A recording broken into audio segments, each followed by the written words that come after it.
जय हिंद, जय भारत। मित्रों, कल की वीडियो में हमने पढ़ा था विकास की अवधारणा और इसका अधिगम से संबंध, जिसमें हमने पढ़ा था विकास के अभिलक्षण, विकास के आयाम और विकास का अधिगम से संबंध और विकास की जानकारी शिक्षकों के लिए क्यों होना चाहिए, ये हमने उस वीडियो में पढ़ा था।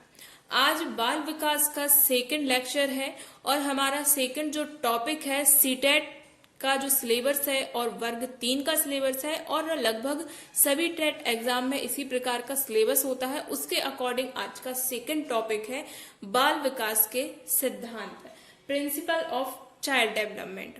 इसमें हम बाल विकास के जो महत्वपूर्ण सिद्धांत हैं वह पढ़ेंगे। इसके बाद बाल विकास के सिद्धांतों का शैक्षणिक महत्व क्या है, ये सिद्धांत जो है शिक्षकों के लिए क्यों जानना आवश्यक है, ये भी हम यहाँ पर पढ़ेंगे। इसके साथ ही आज की वीडियो में हम पढ़ेंगे बाल विकास को प्रभावित करने वाले कारक कौन कौन से। तो चलिए स्टार्ट करते हैं। इसके पहले अगर आप हमारे चैनल पर पहली बार आए हैं और आपको अगर हमारा वीडियो अच्छा लगे तो इस चैनल को सब्सक्राइब कर दीजिए और ये वीडियो अपने सभी दोस्तों के साथ शेयर जरूर कर दीजिए। आज का पहला सिद्धांत है निरंतरता का सिद्धांत। निरंतरता के सिद्धांत के अनुसार जो विकास है वो एक ना रुकने वाली प्रक्रिया है, एक ना रुकने वाली प्रक्रिया है। विकास जो है वह जीवन पर्यंत चलता है। निरंतरता के सिद्धांत के अकॉर्डिंग क्या होता है, विकास जीवन पर्यंत चलता है। यह जन्म से प्रारंभ होता है और मृत्यु पर्यंत तक यह विकास जो है अपनी गति से चलता रहता है, जिसके कारण जो बालक है या व्यक्ति है उसके व्यक्तित्व में सभी पक्षों में क्या होता है, परिवर्तन होता है। चाहे वो शारीरिक हो, मानसिक हो, सामाजिक हो, संपूर्ण विकास इसी निरंतरता के सिद्धांत के अंतर्गत आता है। तो किसी भी प्रकार का विकास हो रहा है वो निरंतरता के सिद्धांत के अकॉर्डिंग आ रहा है। निरंतरता का सिद्धांत कहता है कि जो विकास है वो एक ना रुकने वाली प्रक्रिया है। सेकंड है समान प्रतिमान का सिद्धांत। इस सिद्धांत के बारे में गैसल ने कहा है कि दो व्यक्ति समान नहीं होते। किसने कहा है? गैसल ने कहा है कि दो व्यक्ति समान नहीं होते हैं, परंतु सभी बालकों में विकास का क्रम समान होता है। इनके अनुसार कि कोई भी आप दो व्यक्ति देख रहे हैं तो वो समान नहीं होंगे, उनमें कुछ ना कुछ भिन्नताएं होंगी, पर उनकी जो विकास का क्रम है वो कैसा होगा, समान होगा।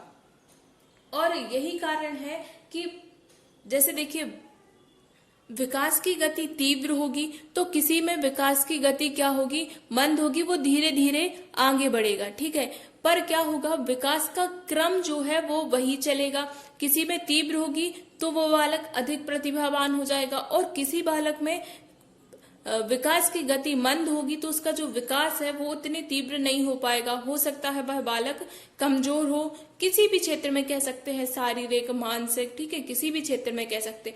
पर जो विकास का क्रम है उसके जो प्रतिमान है वो क्रम के अनुसार ही चलेंगे। जैसे आप देखते हैं किसी बालक का जन्म होता है तो पहले लेटा रहता है, फिर करवट लेना प्रारंभ करता है, फिर बैठना प्रारंभ करता है, फिर खड़े होता है और फिर चलता है। तो बालक कोई भी हो सभी में क्रम कैसा रहेगा, यही क्रम रहेगा। किसी बालक में भिन्न क्रम नहीं रहेगा, यही क्रम रहेगा। तो यही कहलाता है समान प्रतिमान का सिद्धांत। प्रतिमान उनके समान रहेंगे, गतियां भिन्न भिन्न हो सकती। अगला सिद्धांत है विकास क्रम की एक रूपता का सिद्धांत। तो इस सिद्धांत के अनुसार कि विकास की जो गति है वो एक जैसी नहीं होती है। प्रत्येक बालक में वैयक्तिक अंतर पाया जाता है, पर वह एक क्रम में होती है। प्रत्येक विकास एक क्रम में एक रूपता के दर्शन आपके लिए देखने मिलेंगे। जैसे आप ले लीजिए उदाहरण में कोई बालक है तो वो क्या करेगा, सिर से उसकी गति प्रारंभ होगी और पैर की तरफ गति जाएगी। हर बालक में ऐसा ही होता है। पहले बालक क्या करता है, सिर यहाँ वहां घुमाना जानता है तो सिर से गति होती है और चलना सबसे लास्ट में प्रारंभ करता है, ठीक है। फिर हाथ चलाना शुरू करता है और खड़े होना वो क्या करता है, सबसे लास्ट में प्रारंभ करता है। तो यही है कि सिर से पैर की तरफ विकास का क्रम जाता है। आप बालकों में किसी भी बालक में देखेंगे विकास का क्रम सिर से पैर की तरफ जाएगा। तो यही कहलाता है विकास क्रम की एक रूपता पाई जाती है। अगला है आंशिक पुनर्बलन का सिद्धांत। आंशिक पुनर्बलन सिद्धांत के प्रतिपादक है जॉन डॉलार्ड नील मिलर। ये क्वेश्चन आपसे डायरेक्ट पूछा जा सकता है कि आंशिक पुनर्बलन सिद्धांत के प्रतिपादक कौन है, तो यहाँ पर नाम लिखा हुआ है, आप इसको नोट कर सकते हैं। आंशिक पुनर्बलन से तात्पर्य है कि कोई भी अनुक्रिया है, कोई भी रिस्पॉन्स है, तो उसको बार बार दोहराने की संभावना का बढ़ना। आप कोई भी क्रिया को बार बार दोहराएंगे तो क्या होता है, उसको सीखना उतना ही आसान हो जाता है, वो क्रिया उतनी ही जल्दी आपसे बनने लगती है। अगला है विकास की दिशा का सिद्धांत।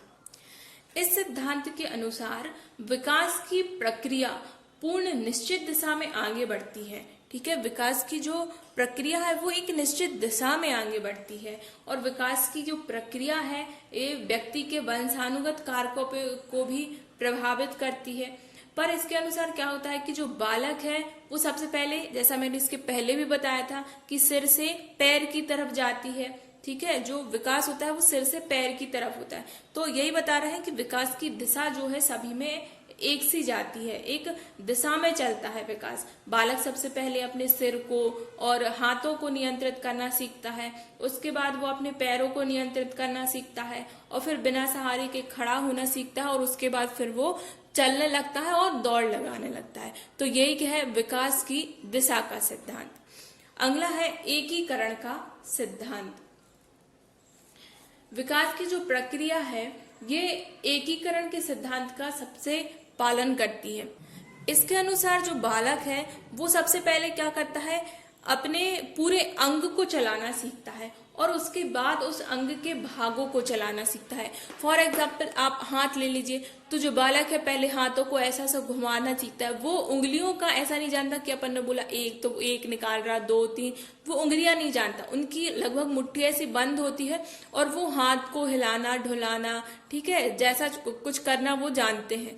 बट धीरे धीरे क्या होता है, वो अपनी उंगलियों पर भी नियंत्रण करने लगते हैं। वो हाथों से कुछ पकड़ना सीख जाते हैं कि ऐसे पेन उठा लिया उनने, ठीक है। उसके बाद फिर उंगलियों का प्रयोग करना सीखते हैं, जैसे लिखना प्रारंभ कर दिया। पहले शुरू से वो पेन ऐसा तो नहीं पकड़ सकते ना, पहले तो वो जानते नहीं है, सिर्फ ऐसा धक्का देंगे पेन को, फिर उसके बाद वो इस पेन को ऐसा हाथ से उठाना भी जानेंगे कि हाँ इसको पकड़ना भी ऐसे पड़ता है। फिर वो लिखना सीखेंगे तो अब उनका उंगलियों पे नियंत्रण है, और अब वो पेन को इस तरीके से पकड़ के लिख पाएंगे। तो यही है एकीकरण का सिद्धांत कि पहले पूरे हाथ को वो चलाना सीखते हैं, उसके बाद उनका नियंत्रण उंगलियों पर होता है। तो पहले वो बड़े अंग को पर नियंत्रण उसका होता है, उसके बाद उस अंग के, जैसे पूरा हाथ हो गया एक बड़ा अंग, उसके बाद उसके छोटे छोटे अंग ये उंगलियां हो गई, तो फिर उसका उंगलियों पर नियंत्रण होता है। ये आता है एकीकरण के सिद्धांत के अंतर्गत। अगला है परस्पर संबंध का सिद्धांत। तो ये सिद्धांत क्या बताता है कि बालक में होने वाला कोई भी विकास, चाहे वो शारीरिक विकास हो, मानसिक विकास हो, सामाजिक विकास हो, या फिर संवेगात्मक विकास हो, सबका क्या है, आपस में एक दूसरे से क्या है, रिलेशन है। वो सब एक दूसरे से किसी ना किसी प्रकार संबंधित है। जैसे मान लीजिए शारीरिक विकास है, कोई बालक शारीरिक रूप से कमजोर है, तो उसका मानसिक रूप से भी वो कैसा हो सकता है, कमजोर हो सकता है। ठीक है, ये एक संभावना जाहिर की जा सकती है। अब देखिए, किसी के संवेगात्मक विकास उसके मानसिक विकास पर भी प्रभाव डालेगा, ये भी निर्भर करता है। और जो मानसिक विकास है वो क्या करता है, उसके सामाजिक विकास जो है, सामाजिक विकास है वो उसके मानसिक विकास से भी संबंधित होगा। बालक जिस समाज में रहता है उसकी सोच भी कैसी होगी, वैसी ही बन जाएगी, है कि नहीं, बनेगी। तो सामाजिक विकास इस प्रकार क्या कर रहा है, उसके मानसिकता पर भी प्रभाव डाल रहा है। इसी प्रकार अगर बालक शारीरिक रूप से अक्षम है या कोई कमजोरी, हमेशा बीमार, जैसे आप विद्यालय में देखते हैं कि कोई बालक हमेशा बीमार सा बना रहता है, तो इसका प्रभाव उसके मानसिक विकास पे भी पड़ेगा, क्योंकि वो बीमार है, उसको पूरा पोषण नहीं मिल पा रहा है। तो हो सकता है कि उसका मानसिक विकास भी पूर्ण रूप से ना हो पाए, क्योंकि उसके शरीर में कुछ ना कुछ कमी बनी रह रही है, जिसके कारण वो अध्ययन भी नहीं कर पा रहा, और इस कारण से मानसिक विकास उसका सही नहीं हो पा रहा है। तो परस्पर संबंध का सिद्धांत यही कहता है कि बालक में होने वाले सभी विकास, चाहे वह शारीरिक विकास हो, संवेगात्मक हो, भावनात्मक हो, सामाजिक विकास हो, मानसिक विकास हो, सभी क्या होते हैं, एक दूसरे पर डिपेंड करते हैं। आज का सबसे लास्ट सिद्धांत है गति दिशा का सिद्धांत। तो जैसा कि हमने आगे पढ़ा है अभी कि जो गति है वो एक निरंतर गति चलती है, सभी में समान जरूरी नहीं है कि सभी में गति जो है समान ही हो। किसी में विकास की गति तीव्र हो जाती है, एकदम से विकास हो जाता है, और किसी की गति क्या होती है, धीमे धीमे विकास हो पाता है। पर जो दिशा है वो हमेशा एक सी रहेगी, एक ही दिशा में विकास होगा। ऐसा नहीं है कि किसी बालक में सिर से पैर की तरफ विकास हो रहा है और कोई बालक इसका उल्टा हो जाए, दूसरे बालक में पैर से सिर की तरफ हो, ऐसा बिल्कुल नहीं हो सकता। ठीक है, सभी बालकों में विकास की जो दिशा है वो हमेशा समान ही रहेगी। गतियां भिन्न भिन्न हो सकती है, ठीक है, तो गतियां भिन्न भिन्न हो सकती है पर दिशा जो है वो हमेशा कैसी होगी, एक समान ही रहेगी। तो ये कहलाता है गति और दिशा का सिद्धांत। अब आ जाता है अगला कि बाल विकास के सिद्धांतों का आखिर शैक्षणिक महत्व क्या है। शिक्षक के लिए बाल विकास के सिद्धांतों के संबंध में जानकारी होना क्यों आवश्यक है। तो मैं फ्रेंड्स कोशिश करती हूँ कि मैं छोटे से छोटा वीडियो बनाऊं और आपके लिए कम से कम अक्षरों में ज्यादा बात समझा दूं। तो यहाँ पर मैं शॉर्ट में लिख लेती हूँ ताकि अगर आप चाहें तो आप इसको नोट्स के रूप में लिख सकते हैं, ताकि जब आप रिवाइज करें तो आप इन टॉपिक को पढ़ के पूरी थ्योरी आपको खुद ब खुद याद आ सकती है। तो यहाँ पे सबसे पहले है कि सिद्धांतों की सहायता से शिक्षक बालकों की रुचियों, विशेषताओं, क्षमताओं के अनुरूप अध्ययन करा सकता है। अगर जो शिक्षक है वो जानता है बाल विकास के सिद्धांतों का, उसने अध्ययन किया है, तो वह बालकों में होने वाले परिवर्तन को अच्छी तरीके से समझ सकता है। उनकी रुचियां क्या हैं वह पता कर सकता है, उसकी विशेषताएं क्या हैं, बालकों में एक विशेष आयु वर्ग के बालकों की क्या विशेषताएं होती हैं, उनकी क्या क्षमताएं होती हैं। ठीक है, जब उसको पता होगा कि विकास की गति किस स्तर पर किस प्रकार होती है, तो वह बालकों की क्षमताओं के संबंध में जानकारी रख पाएगा और उसके अनुसार ही शिक्षक क्या है, अध्यापन कार्य को करा पाएगा। और इस प्रकार से कराया गया अध्यापन हमेशा कैसा होता है, सफलतापूर्वक अध्यापन कहलाता है। जैसे देखता है कि निचली कक्षाएं, जो छोटी कक्षाएं होती है, प्राइमरी कक्षाएं होती हैं, इनमें हमेशा खेल पद्धति की सहायता से शिक्षण कराया जाता है, ताकि जो मूलभूत क्रिया है उनको बालक अच्छे तरीके से समझ सके, उसके दिमाग में वो चीज अच्छी तरीके से बैठ सके और खेल खेल में वो ज्यादा चीजें सीख सके। तो यही है कि शिक्षण विधि अपनाने में भी सहायता करता है। अगर बाल विकास के सिद्धांतों के बारे में शिक्षक को जानकारी है तो वो उचित शिक्षण विधि अपनाएगा और जो शिक्षण है उसमें उसके लिए सहायता मिलेगी। क्योंकि अगर इसकी जानकारी शिक्षक को है तो किस अवस्था में बालक किस सीखने की प्रवृत्ति उसकी क्या है, वो कितना सीख पा रहा है, एक दिन में, एक बार में वो कितना सीख पा रहा है, किस प्रकार से वो सीख पाएगा, ये सब शिक्षक को मालूम होगा और वह सही शिक्षण विधि अपनाएगा और शिक्षण करवा पाएगा। इसके बाद है बालकों के भविष्य की प्रगति भी।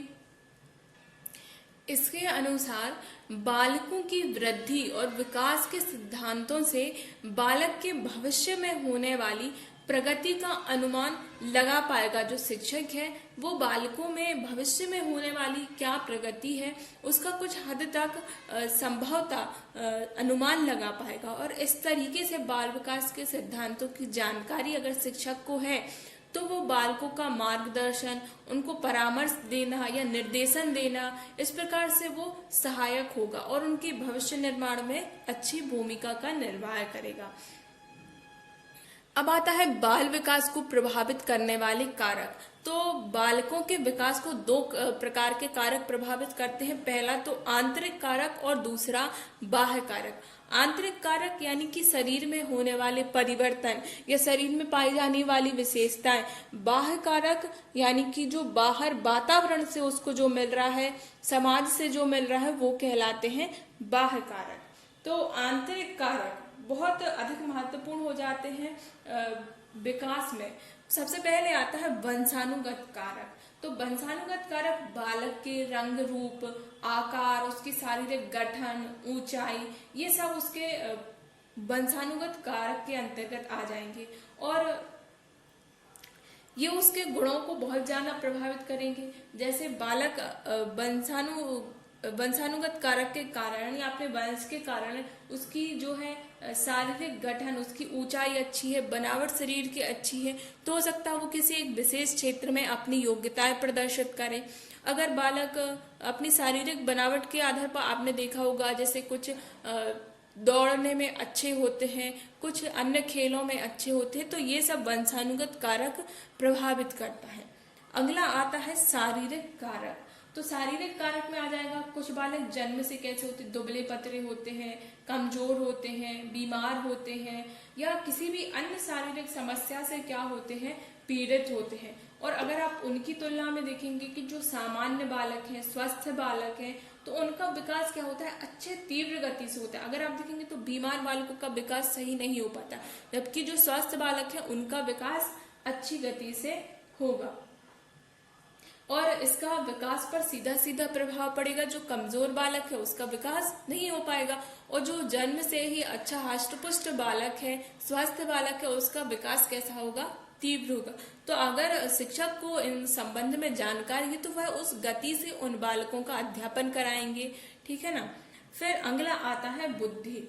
तो बुद्धि को अधिगम में मतलब सीखने की योग्यता कहा गया है। बुद्धि को क्या बोलते हैं, सीखने की योग्यता बोलते हैं, या फिर निर्णय लेने की क्षमता बोलते हैं। बुद्धि क्या है, यही है, निर्णय लेने की क्षमता है कि बालक किस गति से सीख पा रहा है। उसका मानसिक विकास भी तीव्र होगा अगर उसकी बुद्धि कैसी है, तीव्र। अगर तीव्र बुद्धि का बालक है तो उसका मानसिक विकास कैसा होगा, तीव्र होगा। उसकी अपेक्षा अगर मंद बुद्धि बालक है तो उसका मानसिक विकास सही तरीके से नहीं हो पाएगा। अगला आता है संवेगात्मक कारक। तो बालक में जिस प्रकार के संवेग रहेंगे, संवेग यानी कि भाव रहेंगे, तो जिसमें जिस प्रकार के उसके भाव रहेंगे उसका विकास भी वैसा ही होगा। जैसे कहा जाता है कि आप जो हमेशा सोचते रहते हैं, ठीक है, आप जो करना चाहते हैं आप वैसे ही बनते हैं। आप जो सोच रहे हैं, आप दिन भर जो सोचते रहते हैं, आपके साथ वैसा ही होता है। तो इसीलिए बोलते हैं कि हमेशा पॉजिटिव रहना चाहिए, सकारात्मक सोचना चाहिए, नकारात्मक नहीं सोचना चाहिए, क्योंकि जैसे हमारे भाव रहेंगे, जैसे हमारे विचार रहेंगे, हम वैसे ही बनते हैं। तो यहाँ पर भावनात्मक कारक या संवेगात्मक कारक आप जिसको कह सकते हैं, तो बालक के विकास को वो ही प्रभावित करते हैं। मान लीजिए कोई बालक है, वो बहुत ज्यादा क्रोधित रहता है या फिर भयभीत रहता है, तो उसका विकास भी उसी प्रकार होगा। कुछ में ईर्ष्या के भाव हैं, कुछ क्रूर परिणामों के, तो उनमें हमेशा लड़ाई झगड़े के वो सोचते रहेंगे हमेशा कि लड़ाई झगड़ा कैसे करना, उसका विकास उसी दिशा में होगा। जबकि कुछ बालक एकदम, उनको सिर्फ अपनी पढ़ाई से मतलब है या अपने किसी खेल से मतलब है, तो वो उनका विकास उसी दिशा में आगे की तरफ बढ़ेगा, वो उसी चीज में ज्यादा इंटरेस्ट लेंगे। अगली बात आते हैं बाह्य कारक। तो जीवन में होने वाली घटनाएं, बालक के जीवन में जो घटनाएं घटित हो रही हैं वे आ जाएंगी बाह्य कारक के अंतर्गत। बालक के जीवन में जो घटना है वो उसके स्वभाव पर, उसके व्यवहार पर सीधा सीधा प्रभाव डालती है। अगर बालक के जो परिवारजन है, माता पिता हैं, वो उससे हमेशा अच्छी तरीके से पेश आते हैं, प्रेम पूर्वक व्यवहार करते हैं उसके परिवारजन, तो क्या होता है, उसका विकास भी अच्छा होता है, क्योंकि उसको जो वातावरण है, वो उसकी जो जीवन में होने वाली घटना है वो उसको हमेशा अच्छी अच्छी देखने मिली, तो उसका विकास भी अच्छे तरीके से होता है। जबकि अगर उसको ऐसे ही छोड़ दिया जाए, उस पर कोई ध्यान ही ना दिया जाए, तो ऐसी स्थिति में क्या होता है, बालक का सर्वांगीण विकास नहीं हो पाता है। अगला आता है भौतिक वातावरण। तो बालक का जन्म जिस परिवेश में हुआ है या जिस परिवेश के साथ वह रह रहा है, उन सबका उस बालक पर प्रभाव पड़ेगा, बालक के विकास पर प्रभाव पड़ेगा। जैसे परिवेश की कुछ कमियां हैं, प्रदूषण आप ले सकते हैं, भौतिक सुविधाएं हैं, अगर बालक को नहीं मिली हैं तो सीधी सीधी बात है कि आप उसका बालक पर प्रभाव पड़ेगा। अगला आता है सामाजिक स्थिति, यानी कि बालक जिस समाज में रहता है, जिस संस्कृति के अंदर रहता है, ठीक है, जिस वातावरण में वह रह रहा है, तो उसकी सोच भी वैसी ही बन जाएगी, और जब सोच वैसी बन जाएगी तो बालक पर उसका प्रभाव पड़ना स्वाभाविक है। जैसे और इसके बाद आता है आर्थिक स्थिति। अगर आर्थिक स्थिति कमजोर होती है तो बालक हमेशा कुछ ना कुछ समस्याओं का सामना उसको करना पड़ सकता है, ठीक है। और हमेशा उन समस्याओं से जूझते रहने के कारण उसका विकास हो सकता है कि पूर्ण रूप से उसका विकास ना हो पाए। तो आर्थिक स्थिति भी बालक के विकास पर सीधा सीधा प्रभाव डालती है। आपको आ सकता है इसमें से क्वेश्चन पूछा जा सकता है कि आपके लिए ऑप्शन दे दिया जाए कि शारीरिक कारक बालक के विकास को प्रभावित करने वाला कौन सा कारक है, आंतरिक कारक है या बाह्य कारक है, ठीक है। तो आप इसको याद कर सकते हैं कि आंतरिक कारक के अंतर्गत वंशानुगत, शारीरिक कारक, बुद्धि, संवेगात्मक कारक आते हैं, ठीक है। और इसी प्रकार बाह्य कारक के अंतर्गत जीवन की घटनाएं, भौतिक वातावरण, सामाजिक स्थिति और आर्थिक स्थिति। इसके अतिरिक्त आप यह भी दे सकते हैं कि गर्भावस्था के दौरान माता का स्वास्थ्य कैसा रहा और गर्भावस्था के दौरान बालक को किस प्रकार का परिवेश मिला, ये भी सब जो है वो बाह्य कारक के अंतर्गत ही आएगा। मित्रों, अगर आपको हमारा वीडियो अच्छा लगा है तो इस चैनल को सब्सक्राइब कीजिए और ये वीडियो अपने सभी मित्रों के साथ शेयर जरूर कीजिए। इसके साथ ही मैं आपको बता दूं कि हम यहाँ पर इस टॉपिक से संबंधित और इसके पहले जो हमने टॉपिक सॉल्व किया था उससे संबंधित मैं आपके लिए क्वेश्चन लाऊंगी। लगभग हम 20 से 25 क्वेश्चन सॉल्व करेंगे हर टॉपिक के। उसके बाद हम कुछ टेस्ट भी लगाएंगे।